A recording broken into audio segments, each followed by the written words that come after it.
What's up, everybody? We are live. I'm Tim Gosnell, and this is Lunch Money, the show where we talk about personal finance and money. Thanks for joining us. I'm joined by my co-host and aunt, Melissa. Hey, friends. Thanks for joining us today. Today's topic is this common mistake is keeping you broke. Maybe it's keeping you broke. Maybe it's keeping someone you know broke. Maybe... I bet it's keeping me broke. I'm pretty sure. No, this one is not. So? This one's not keeping you broke. Okay. This one's not. It's other things keeping you broke. But first, let's visit a little bit. 4th of July. Yes. Did you do anything fun for the I 4th? did. Jared went scuba diving and with his friends, and I sat on the very shaded part of the quarry and watched them dive and read my book. It was delightful. Nice. And that was on Friday. It was on Friday. Nice.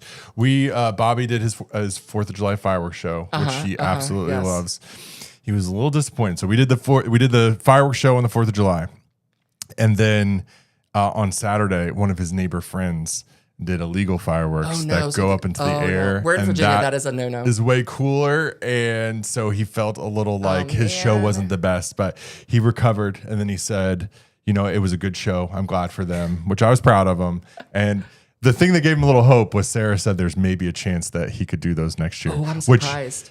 Which if you know Sarah, that's not something. Yeah. So it was more of Bobby's broken heart that opened her up to danger. So we'll see what happens with that. We'll update you next year. Okay. Have you noticed my hair's getting longer? No. I used to keep it buzzed on the side. I mean, now that you say that, yeah. And frankly, it was just out of I don't like scheduling haircuts. And I got a little annoyed at my barber. So I just haven't been getting my hair cut. And I was like, I've had this style for 10, 15, I don't know, 10 years probably at least. Yeah. And so I'm like, but you're feeling the lawn? I'm feeling, I don't know if I love it, but I love not getting the haircuts. Yeah. But then I was like, you know what? It saves time and it saves money. Yes, it does. My haircuts, I was doing them once a month. That was $60 a month. And that's plus tips. So I'm tipping at least $12. Yeah. So we're at $72. It was not a cheap haircut. But now look at this. This is all free. I'm surprised you don't shave your head right here. Shave my head. I will buzz my hair when and if this keeps going. And at some point, I don't know where that is. I don't have an empty spot yet. I do have the receding hairline, but I'm not shaving it until I have to. Just due to the $72 a month, I could see you shaving your head. No, we'll grow it out before we shave it. Again, I will. And anyone tell me in the comments if I've reached the point where I need. I don't even want to shave though. I want to buzz. I don't like the shave. I don't like the way it feels. The razor. Anyway. Too much information. Anything new with you?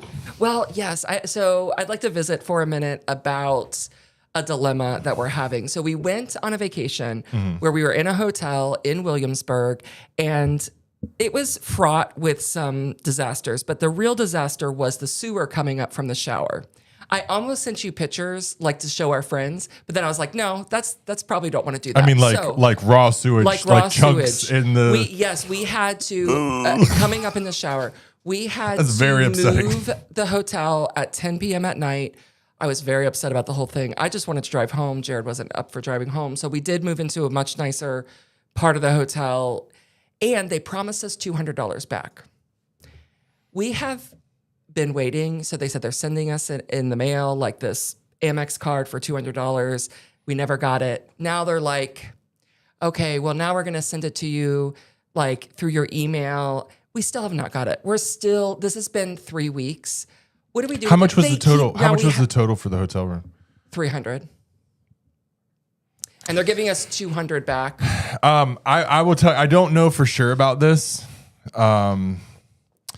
And is this a chain or is this just an independent? This is one of those. Are you working with the people at the front desk at the hotel, or are you working with a corporate customer service? And there's this text string. So we have them saying they're going to give us $200. They just keep, and we still haven't gotten it. And this morning she was like, "Wait, give me your email again." We're again. Yeah. Have they said they've sent it and you just haven't gotten it? They said they sent it in the mail. I don't think they did. We never got it. Check your spam. So he's been checking his spam. Jared, okay, I trust Jared to check his spam. I don't trust me. So I would probably do a 2-step, and that would be the first one is I would tell them if we do not get it by X time, which if I were to message them today, I would say before the end of the day Friday. And I don't know about the legality of this, but so I would need to research it before I actually do it. But I would totally pull it as a threat, and I would say, if we do not get the card by Friday, we are going to put in a chargeback with our credit card company. And then if you don't get it by Friday, I would do some Google searching on whether or not like what qualifies or would you be in trouble, which I don't really think you would be. They may have some questions. And then so I would try that route. Okay. And there's a good chance if they don't give you the money that they will give you the full amount back. And so because you have no way to get 200 back, you can either do a full chargeback or not. So that, but I would, that's a little bit of a nuclear option, and it's a little bit heavy-handed, but I would let them know. And how long has it been since you stayed there at this point? 3 weeks. 3 weeks. 4 weeks. Yeah. So I think giving them another week, you're at a month. Yeah. Okay. Yeah. All right. So Well, that's what I would try. How does that feel? Well, I tried to Will charge you backs do it? before. Will I do it? That'll be the thing. I'll put Jared to do it. But I've tried chargebacks before. That has never worked. Like if you tell them, Really? But it is on our actual credit card, so maybe that will be easier. Oh, than our debit you're card. saying you've threatened chargebacks, but you haven't. I mean, I asked chargebacks for our bank for like if we hadn't received. Yeah. We ordered something for Bobby one year and we never got it. Like They ordered didn't do it? No. I've never had an issue. Yeah. What credit card are you using? Debit card, not credit card. Oh, Is that the problem? Yeah. But this was on a credit card, so we could do. Okay. I don't know for sure, and that's what I've heard with debit cards, and that's one of the reasons why again, I'm not a big credit card person. I don't recommend you use credit cards unless you are a credit card person, and in those cases, I do think you should take the risk of a debit card. But if you are a credit card person, I do use them because it just instantly happens. They give it back to you first, then they research it, and then they make a decision. Interesting. Okay. And so Good to you get know. it back Good to right know. away. So anyway, that's what I would do. I did coin a new term. What is it? It is called micro luxuries. Okay. So these I are kinda like very that. small luxuries Okay. that are not. And for me, micro luxuries are important because I'm so stingy sometimes that I won't spend money on certain things. Like for instance, I got glasses, right? And clean glasses are really, really nice. So I used to just use my shirt or paper towels, but I found out, dare you? and That I is still use my terrible. shirt, and I know that's bad, but paper towels are even worse because they Yes. have like the wood They fibers and they'll scratch, scratch yeah. up. So my glasses, my last pair got really bad. The coatings all started coming off. So I was like, all right, I'm going to take better care of these. So I bought some of those cloths. Yeah. But that still didn't. Then I bought the moist kind of towelette by Zeiss, like Okay. the lens cleaners. Oh, you've gone real. This is your micro. That's a micro luxury yeah, it right is. there. So most mornings I will pull out one of those and clean my glasses, and it's just like Okay. All right. I can get behind that. micro luxury. I mean, because it's like, I don't know, $5-10 for the Yeah. box that lasts a month or more. So that's another micro luxury might be like limes for my Diet Coke. Yes. Just like very small little things that don't cost a lot of money, but but just they are extras and not needed. they improve. And I think, what's your micro luxury? I'd like to hear that below. And I think they're important for us penny pinching, saving money kind of people to enjoy life a little bit more on especially Agreed. on the small stuff. Yeah. I think it's important to have macro, like large luxuries too, whatever we call that. But I think the micro ones are important too. I can get behind Do you that. have I one? like it. Do you have one that I comes don't to have mind? one that comes to mind, but I'll think on it this week. Yeah, and I'll next let you week. know Next week, she'll let us know. Okay, let's see. Moving on. We're gonna move on to comments. I think we got a comment. Yes, we do. From Science Lab videos, if you have a Roth or traditional IRA, you must use this card until you reach your contribution limit. Then use your other cards. You get paid every month. Now, this is about the Fidelity Rewards Visa card. And I don't disagree. I love it. Again, my only caveat, which I highlighted in the video, and we got several comments of people thinking, did. Yeah, that like, you were I was saying- down on the card. I love the card. I've used it for over a decade. My only caveat is when you're buying something that you could benefit from an extended warranty. It does not have that benefit, so have another card. Which is usually Amex, right? Yeah, in my perfect world, I have two cards. I have the Fidelity Rewards card that I use, and then I have a credit card, an Amex that has the extended warranty, and those would be the only two. It's not a perfect world. My credit card world is way too complicated right now, which Yeah, you've we said- just added another one, which I Why did haven't. you just add another? Well, is it complicated? Well, we're gonna get into it right now. okay. I added another one, and it was Sarah's idea. I'm gonna blame her for it. And this one has, in that Fidelity Rewards video, I talk about how I do not like cards with annual fees. Right. This right. card has a $500 a year annual fee. Well, you must get some good rewards. So it is the what is it? Let me pull it up. I got it here. Here we go. Chase Sapphire Reserve card. Lounge. Yeah. Like, wow, Well, so it's fancy. and it gives you access to the Chase Sapphire Lounge. So for Where is 500, this lounge? So the lounges are in airports. There's a handful of guys these do a really lot of nice traveling. ones. Yeah. So this is where it came up. Sarah was in the airport in LaGuardia, and she, if you guys don't know, she has cancer. She has been going to New York for immunotherapy, but what's it Yes. called? Like a research study. Like it's not a clinical trial. And so she'd been up there every week. So when she was in the airport, she saw these people going into these lounges. She was like, "Oh, let me do a little research on it," and she found this one. The girl And deserves a lounge. Let me tell you. She deserves a lounge. lounge. And so it's $500, but you get a $300 statement credit for travel, Okay. which we will spend Okay. Yeah, $300 for sure. on travel. So really now the card is $200. That $200, have you been to LaGuardia or an airport recently to get food? Like it's easily $25 for a drink and a sandwich, I'm not like a surprised. pre-prepared sandwich and a side. You're at $25. So for the two of us to eat at the airport, it is $50+ for just like insane. snack food. It's crazy. This lounge has a buffet. They have a buffet with delicious, high quality, like really nice food. They have refrigerators with cans of So you're soda. gonna get that 200 back. They have coffee bars with espresso drinks. You can order out unlimited. It's an open bar, free drinks. We don't drink alcohol, but you can get what are they called? Mocktails. They have the best, fanciest mocktails you've ever seen in your life. All free. They have a full menu that you can order off of as well. So there's buffet food. That There's a is full menu. crazy. So we would be buying $50 for both of us of cheap food. This is, I mean, easily as far as airport pricing. Like if we were to sit down and get this, it's weighted. There's servers that go around and like drop off the food. It is so nice. This is the actual lounge that we go to. There's a bunch of them, but this is the newest one that's in LaGuardia. It is such a nice experience. It has to make sense for you. Yeah, Like it's not for everyone, but if you travel enough and you're already buying airport food, it's worth considering. So and here's the thing about the cards. I don't love doing this. I don't love having a bunch of cards, but they add all these rewards. That's like the only way to get access to this, and it is a good deal, is to do this, which shows how much money they make on cards. When the 100%. credit card companies testified in front of Congress recently, they talk about their profit margins, and it's crazy. I think it's like 50+%, like great profit margins. They're making money, and they're even doing stuff like this. They want you to spend money on their cards because they know that you won't pay it off. So have the discipline. Do not do this if you don't pay the balance off. Where it automatically pays off. Automatic payments on all of our credit cards. If you can't do full payments, which I don't recommend you get the card if you can't, do at least minimum payments, but I do full balances paid automatically every month. So anyway, that's a little update on that. My father-in-law, who is one of our faithful viewers, he when he found out that we got that, he said, "I thought you loathed cards with credit card fees," and I was like, "You are right, I do, but we got this for I think a good reason." So and that's the thing, as opposed to The Godfather, who is extremely Very anti. rigid, extremely black and white. I'm not. Like there is flexibility for you, for me, for all of us, and what we want to do. You're not stupid if you get a credit card. But I do want us to be smart. I do want us to be strategic. And for us, this made sense. We have more than made our money back. And when we go, it is a great experience. Like it's amazing. It is really, really amazing. Like you go in, you check in, you go down this elevator, and it's just like another world where it's quiet and peaceful within And the whole traveling is hotel. already so stressful, plus medical stuff on top of it. Yeah. Anyway, so that's that. All right. So moving on. Here's a quick update on, I mentioned The Godfather, Dave Ramsey, and we are trying to overthrow their channel. These are our numbers from last week. We are up to. Wait, why do you have?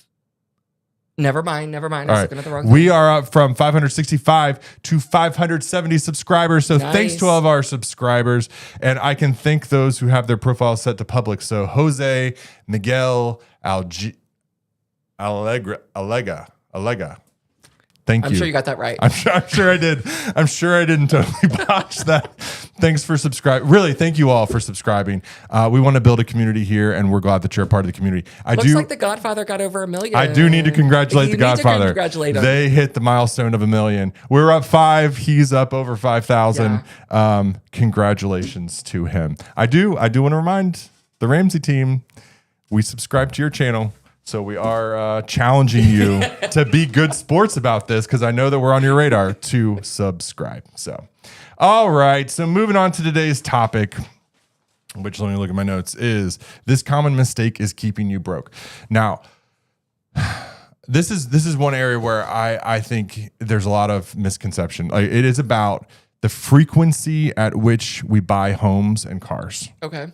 Because in those transactions, there's a lot, whenever there's a transaction, an exchange of money, there is money going to people, and it's not to you, and it's not to your pocket. So when you buy a home, there is money going to the realtor. There's money going to the loan company. There's money going to the home inspector. There's money going to everyone. And there's just so many, like the laundry list. When you look to the itemized like closing costs, you're paying a lot of money out. So the difference in somebody who keeps their house for a long time versus someone who is selling every couple of years is going to be great, and how much money they're spending out on these things, which is going to affect your net worth. And the same thing's true with cars. Can I say, like, when you're buying a new house, you're buying new stuff because you want it to go in the new house. You know what I mean? Your couch like doesn't fit. Yes. You got more wall space. That's right. And on top of that, I mean, there's so many hidden costs too that we talk about all the time, which is now your house is typically going to be bigger. Yep. Which means your air conditioning is going to cost more. You're going to have more lights. You're going to have bigger yard. Maybe now you need a riding lawnmower. It goes on and on. It just goes on and on and on. So it gets more expensive. So I wanted to run some numbers on it to show some specifics. But first, buying and selling a home typically costs you 10 to 15% of the total home cost. So if you have a $200,000 house, which is well below average, you're easily spending $20,000 in that transaction. So if you do that more frequently, that's just $20,000. Now, here's the other thing about it is you don't feel it because it's coming out of your equity. You're not taking $20,000 out of your checking account and handing it to somebody because it's not in your checking account. It's equity that's in your house. So it doesn't You're still even losing it. You don't feel it at all. And that's dangerous. part of the issue is we don't feel it. There's also a rule. Have you heard the 5-year rule? Like you need to plan to keep your house at least 5 years. Yeah. That's the common that you hear.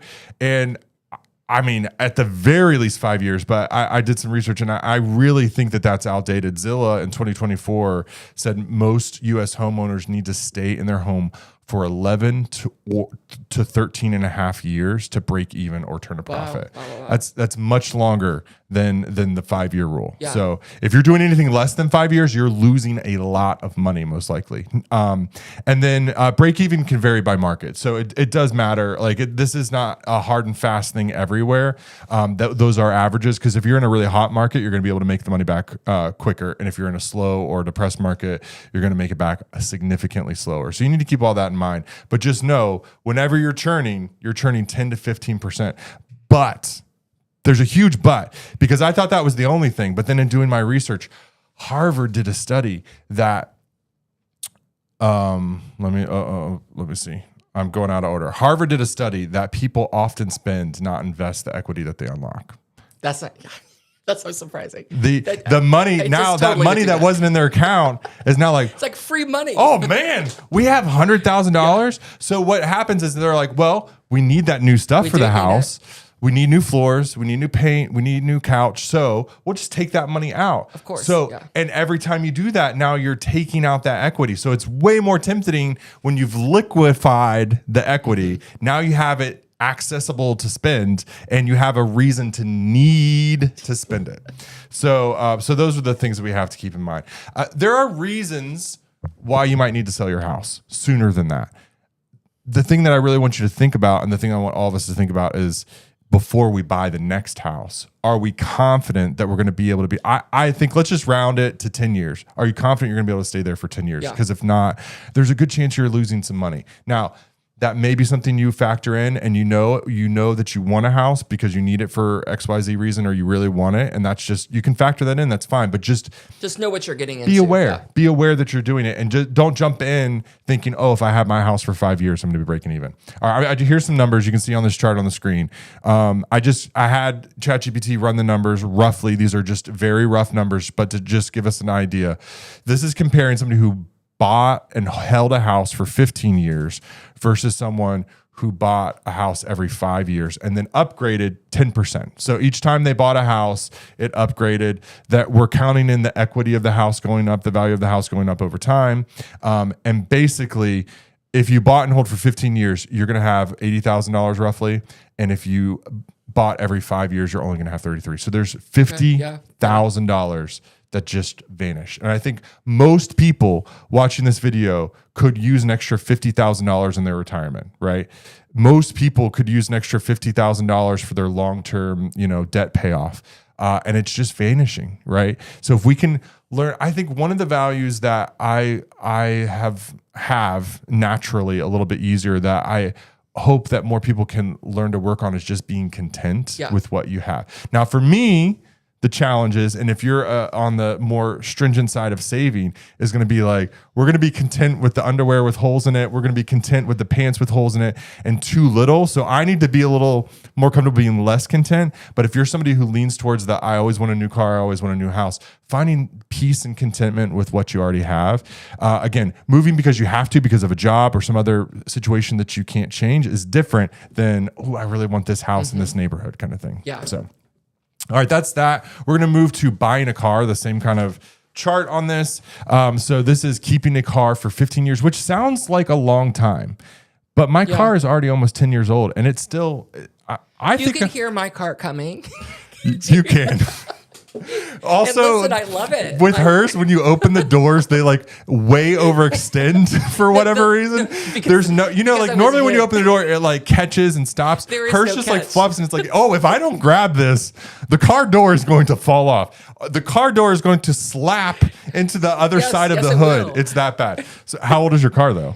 Is it old or just breaking apart? 2009. Oh yeah, so you're over 15 years. Yeah, you're at 16 years. So good job. It's time for you to get a new car.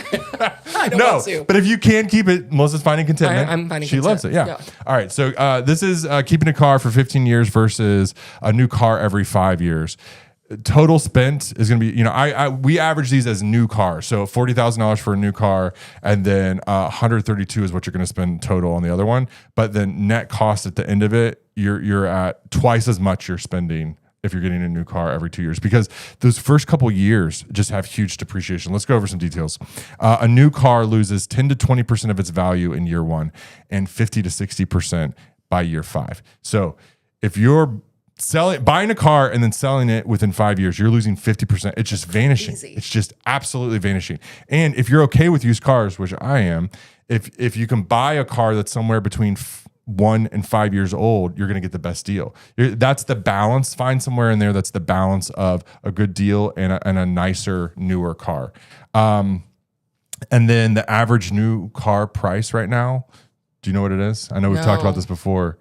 $48,000. So that $40,000 that we're using for this is low. I always like to estimate low because in reality, the average new cars right now is $48,000. So it's crazy.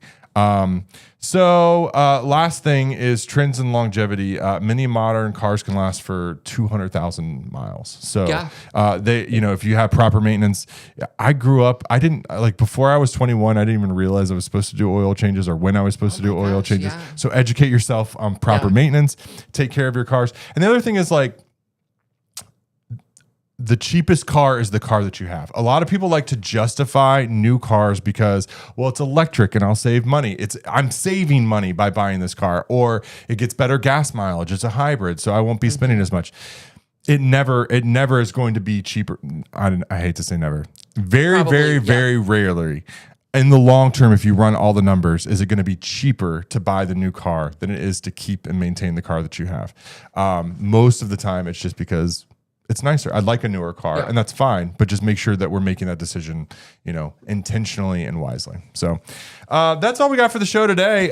If you are looking to get better,